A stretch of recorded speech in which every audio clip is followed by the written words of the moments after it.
ជួបថ្លៃគូសង្សារនេះគឺជាវាសនាដែលបានសាងពីបុព្វេចិនសំកថាអកខ្វល់លេងរីរេអូនមិនបាយចិនទេប្រងស្នេហ៍ចូលចងចាំមុនដូចនាវីប្រសាទតាវាតាបនាំទៅឆ្ងាយព្រោះរូបបងសោភា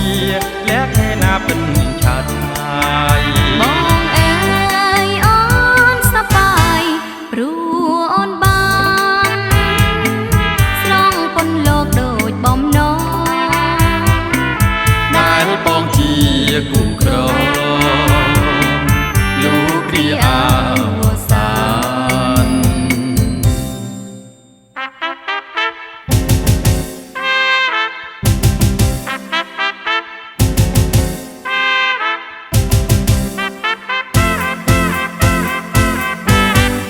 ពេលរាត្រី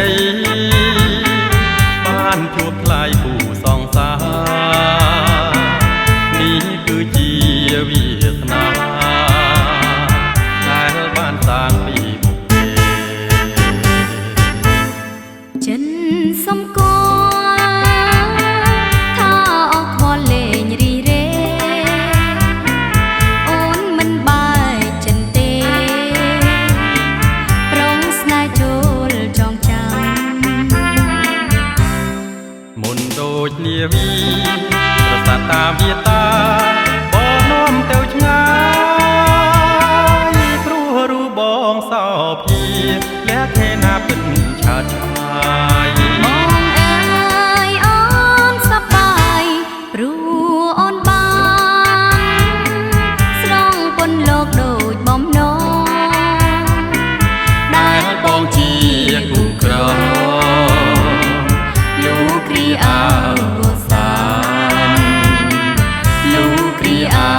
វសានលោកគ្រា